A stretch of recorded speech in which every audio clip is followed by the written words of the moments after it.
Hi guys, welcome to another episode of Textory. Disclaimer straight away that this episode is going to be very not safe for work, so proceed with caution. And if you're under the age of 18, I think it's also best that you just click away. There are other episodes that you might enjoy. Leave this one to the grown-ups. Obviously, now that I've said it, you're probably gonna stick around just because you got interested, but don't do it. Don't do it to yourself. This time we are going to read song lyrics from the 1930s. I know it doesn't sound too bad. It's like, okay, well, what's the worst thing they could have sung about? It was the 1930s. It's difficult to believe that some of these were written in the days of our grandparents and our great-grandparents, and we would rather think that that's not what they listened to, but to be honest, we can't be 100% sure. As we know, most of the modern popular music comes from the Black community in the US, and one of the first popular music styles that was not classical music was blues. And blues as a genre originated in the Deep South, and over time it branched out into several different substyles, such as Chicago blues or West Coast blues. There's so many different types now. And because blues developed from spirituals and field hollers of the enslaved African Americans, a lot of blues lyrics in the 20s and 30s, which is when blues started getting more and more mainstream recognition, a lot of lyrics at the time were centered around the issues that the Black community was facing at the time, or just the identity of being a Black person in the US at the time. That being said, of course, the music in those years was not solely focused on their struggle, but it also was a source of entertainment. So a lot of the songs were humorous, and then a lot of the songs were spicy. And I feel like it's funny because we mostly base our image of the 1930s on movies that we know from the era. And the 1930s were a decade when the Hays Code was first implemented in 1934. So we will talk about the Hays Code in a different episode, but just to keep it short, the code prevented filmmakers from showing or saying any sort of obscenity, well, by their standards. So like you couldn't even have a proper kiss on camera. And upon other things, it limited the presence of spicy themes or spicy scenes in the movies. And because of that, we kind of tend to think that they were really mild. And even before the code, before 1934, the American movies mostly had like innuendos and maybe some mild suggestive content, but it wasn't very explicit. There was a little more nudity, but it was also usually pretty well covered by modern standards. So that is why when we nowadays hear a song from the 30s and the lyrics are, "I got nipples on my titties, big as the end of my thumb," it is quite a shocker, not gonna lie. I mean, I've seen plenty of 1930s movies, and this still beats any of the pre-code movies that I've ever seen. Basically, what we're talking about today is called dirty blues, and it's a music genre that I think is self-explanatory. It's just blues that's dirty. And it wasn't something that you would play on the radio. You could either hear it live when an artist was performing a song, or you could play it on a jukebox. Also, sadly for us, the most explicit versions would rarely get recorded at all, but that doesn't mean that the recorded versions were mild, because boy oh boy, there were a lot of different artists that were known for their dirty blues numbers, such as Ma Rainey, Lucille Bogan, Lil Johnson, Bo Carter. All of them dabbled in dirty blues. So without further ado, I hope you're ready for this, and this is the last chance to click away if you're not supposed to be listening to something explicit, or if you don't want to, so please leave. Let's go. Let's just go for it. We're not gonna hear the songs because they're copyrighted, but I am going to read the lyrics to you, but you can always find them online and just listen to the songs. This one is by Lil Johnson, and it's called "Press My Button, Ring My Bell." My man thought he was raising Sam. I said, "Give it to me, baby, you don't understand." My man thought he was raising Sam. I said, "Give it to me, baby, you don't understand. Where to put that thing? Where to put that thing? Just press my button, give my bell a ring. Come on, baby, let's have some fun. Just put your hot dog in my bun, and I'll have that thing-a-ling, Just press my button, give my bell a ring. My man's out there in the rain and cold. He's got the right key, but just can't find the hole. I'm just gonna skip some of it, not because it's explicit, but because it's just repetitive. But it goes like, here my baby, all out of breath. Been working all night and I ain't done nothing yet. What's wrong with that thing-a-ling?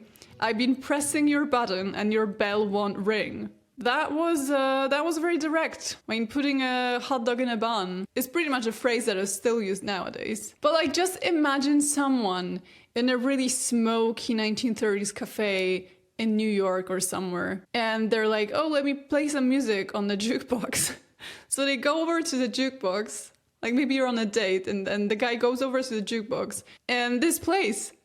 And you're like, what the hell, dude? There's, this one's by Bo Carter, from 1931, and it's called Banana in Your Fruit Basket. I got a brand new skillet, I got a brand new lead.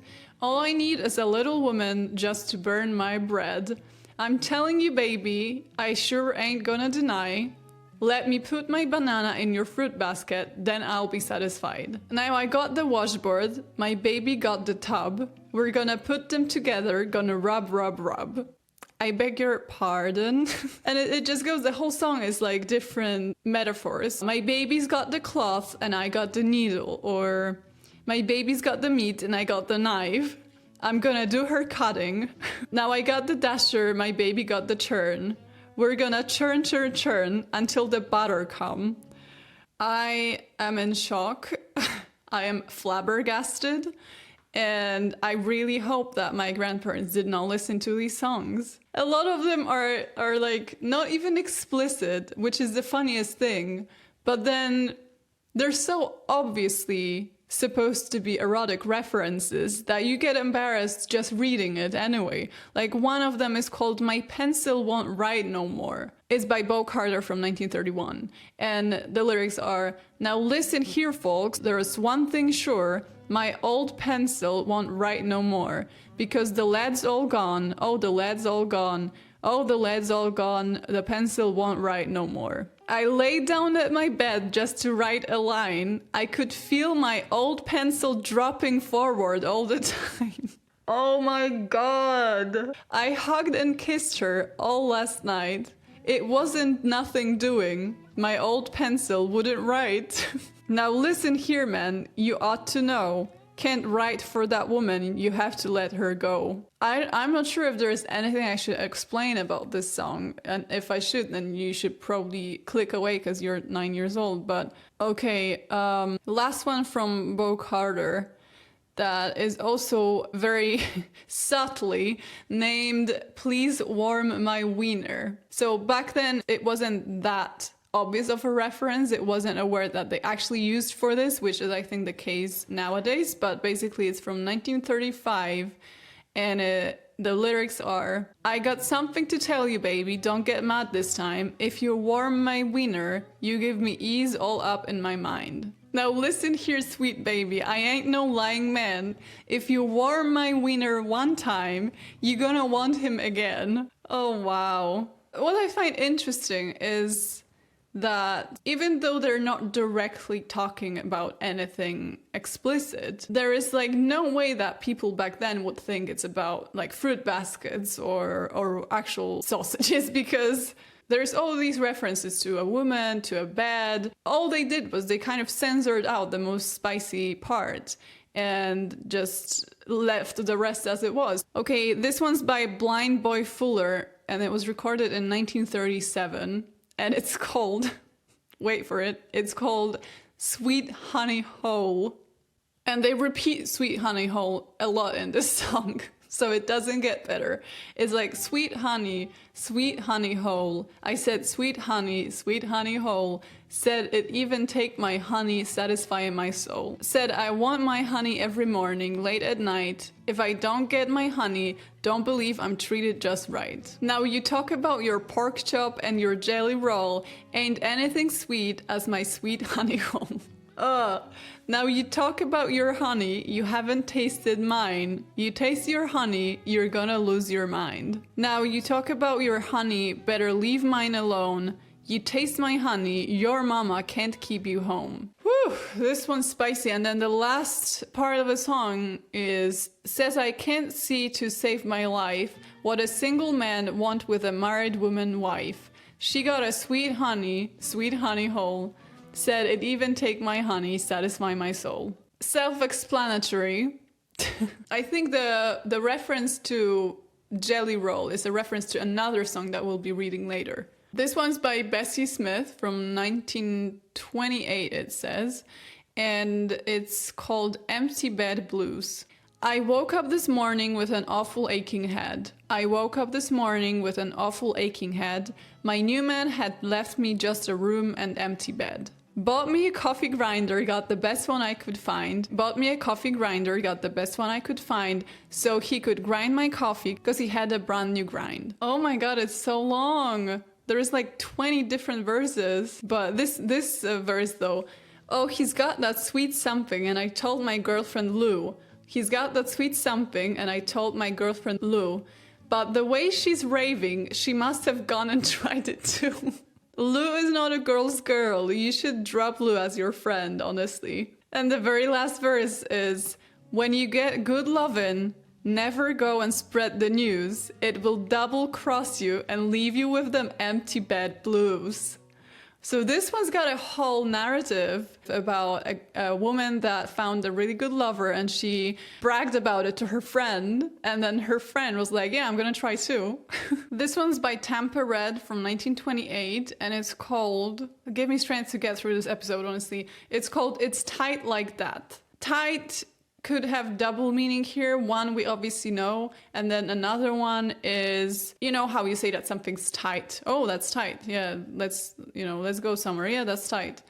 So back then it was also those double meanings that you could have. So that's where the whole innuendo comes from. But it's basically, it's a little weird. This song is a little weird because there is a lot of parts of it that don't really make sense. And then at the end of all of the verses, it says it's tight like that. Listen here, folks, I want to sing a little song. Don't get mad, we don't mean no harm, you know, it's tight like that. Beetle-um-bum, oh, it's tight like that. Beetle-um-bum, oh yeah, hear me talking to you, I mean, it's tight like that. There was a little black rooster, met a little brown hen, made a date at the barn about 10:30. You know, it's tight like that.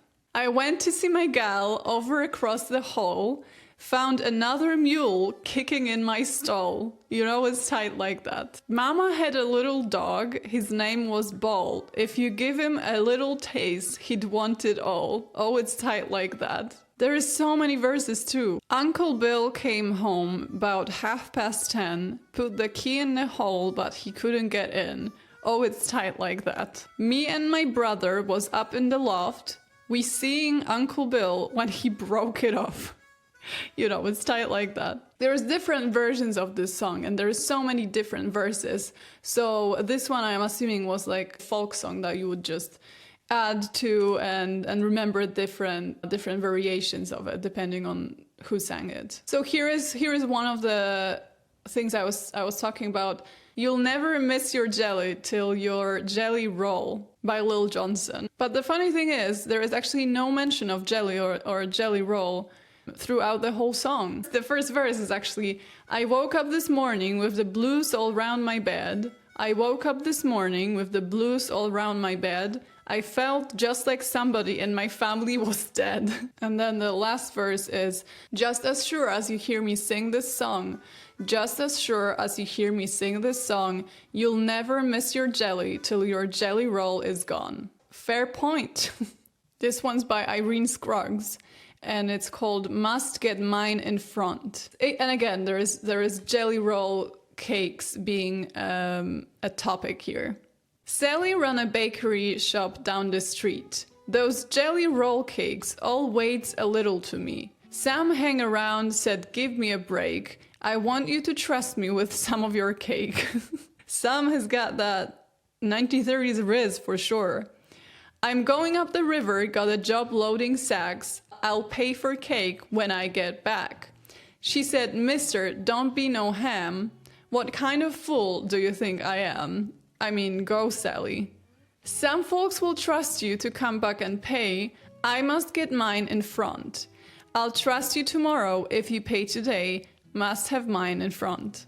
I trusted your father, he ain't no good. He owes every woman in the neighborhood. Why does that sound like a line from a rap battle? Can someone please tell me? I trusted your father, he ain't no good. He owes every woman in the neighborhood. Some folks may trust you to come back and pay. I'll trust you tomorrow if you pay today. Oh my god, she just keeps on going. She's like, I trusted your uncle, he sure has paid. He must think I got my stuff to give away. Some folks may trust you to come back and pay, but I must have mine in front. I mean it, I must have mine in front. I give your grandmother credit, and that old man is going all around town putting me on the pen.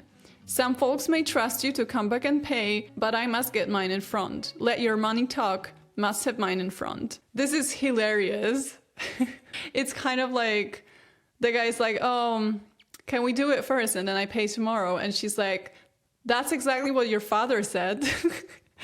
It's such a diss. Okay, this one's by Lil Johnson and it's called Get 'Em from the Peanut Man. The whole song is about nuts. It's like selling nuts. Anybody wanna buy my nuts? These nuts I got, they just won't slow. Honestly, no shame. And I can imagine when someone was singing a song like that, the room must have gone crazy. Crazy. Like imagine you didn't get much entertainment in the day and everything, like every sort of media that you consumed was super prim and proper. And then you would go to a nightclub and Lil Johnson would be rocking the Nuts song in the nightclub. It's hilarious. Another song is also by Lil Johnson and it's called Meatballs.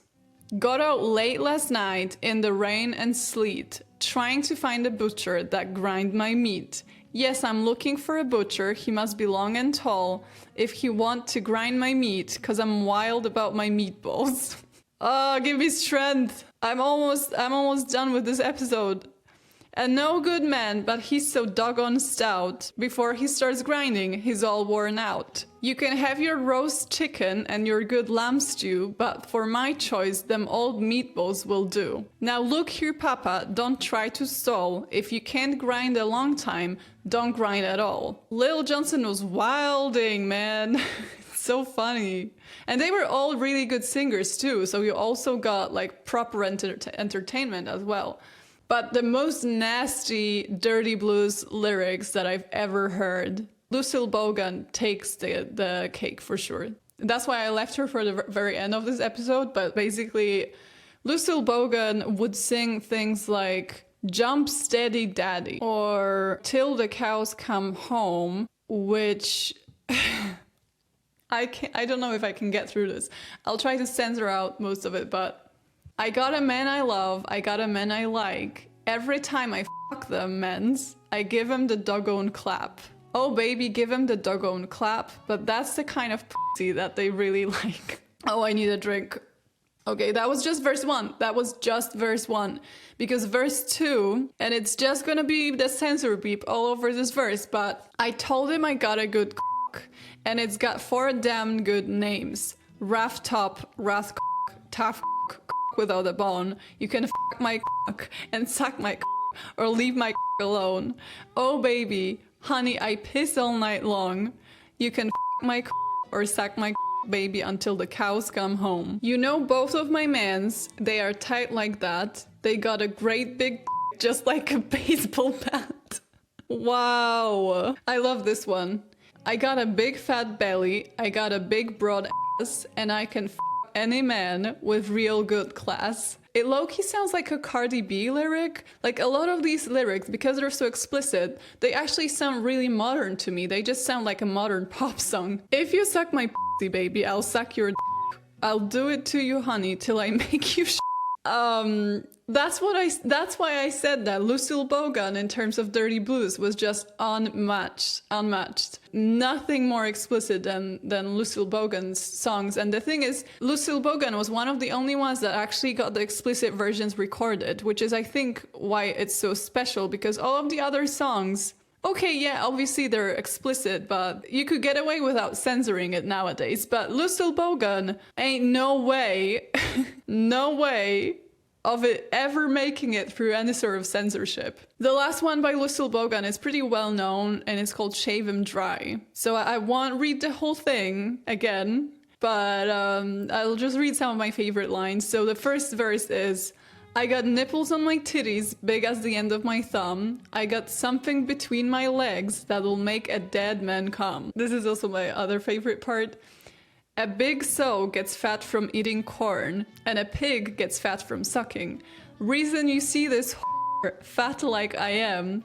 Great God, I got fat from Oh, wow. Yep, that's Lucille Bogan for you. And yeah, as I was saying, there are actually recorded versions of these songs. So it's actually good music, not gonna lie. But when you hear it out of context, you're like, what the hell is happening here? Especially because obviously the recording quality of it is it just sounds vintage because it's an old recording, so there is a lot of like weird sounds and the voice sounds different. So you usually expect those songs to be very romantic and very tame. And then Lucille Bogan comes in and you're just like, oh, I've actually never heard people in the 1930s say f before.